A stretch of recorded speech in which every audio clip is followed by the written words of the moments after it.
Hello everyone, as Pauline said earlier, I'm Brendan and I'll be giving the moral side to our argument as to why physician-assisted suicide should not be legalized.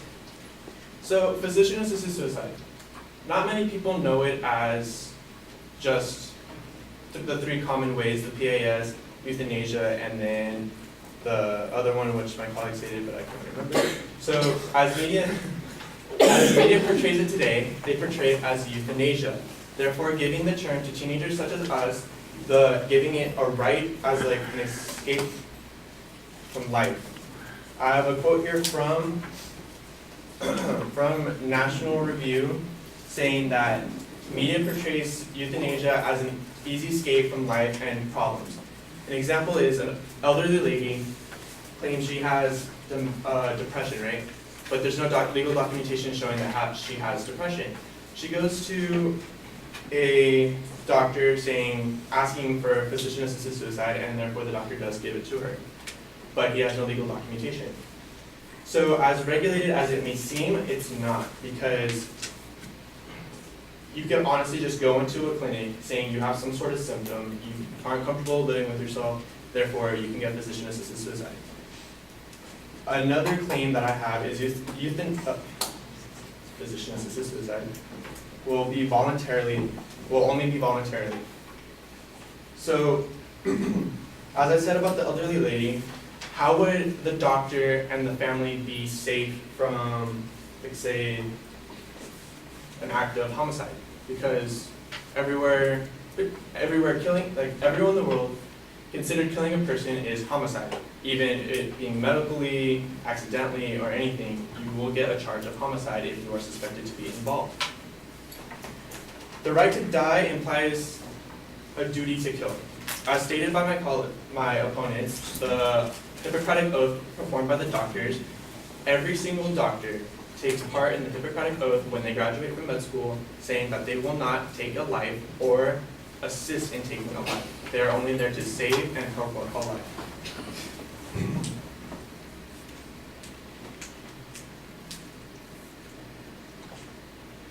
The oath that medical graduates give allegiance to in one form or another.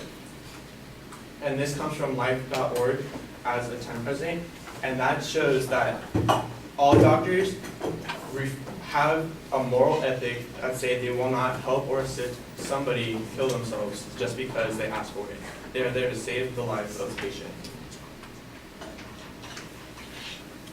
And then from the government,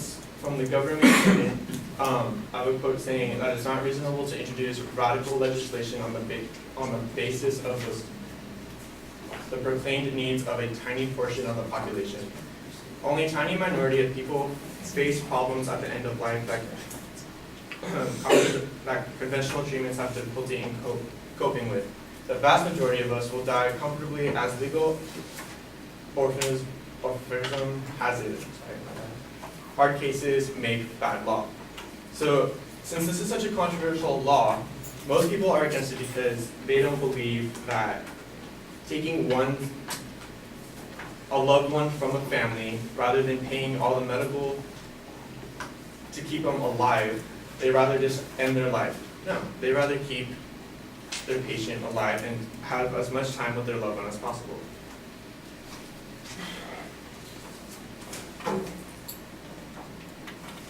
In most countries, killing another person is considered murder. Even if the intent is to ease the pain, quote unquote, even if the person has a terminal illness, it says Verdinet90.org. Physician suicide as a rejection of the importance of value in human life. With euthanasia, no one's life is being saved. It is being taken. History has taught us the dangers of euthanasia, hence why there are only two countries in the world that made it legal, California and the other one wasn't listed. It said euthanasia.com. And then the asserted right to assistance in committing suicide is not a fundamental liberty interest protected by the Due Process Clause, said Washington and Foxbury in the U.S. Supreme Court majority on June 26, 1997. So another thing my opponent said is the PAS, which is prescribed medication for physician-assisted suicide. These are prescribed medications that these patients are allowed to take home and take themselves, but these patients with these pills will give kids access to their pills if they're not attended to. Therefore, the patient should be required, if prescribed, to be required to stay in a hospital. And if that be the case, they might as well just get the treatment that they need. Euthanasia is a wrong solution for people who request it. When accepted and properly legalized, has led inevitably to involuntary physician-assisted suicide, regardless of the intentions of the legislators, according to the Rummeling Report, bracket 8, commissioned by the Dutch Ministry of Justice. There were over 3,000 deaths from a physician-assisted suicide in the Netherlands in 1990. More than 1,000 of these were not voluntary, predated to February 1994 when it was effectively legalized. This is just a common example of what physician-assisted suicide can lead up to if not properly regulated, therefore it should not be legalized.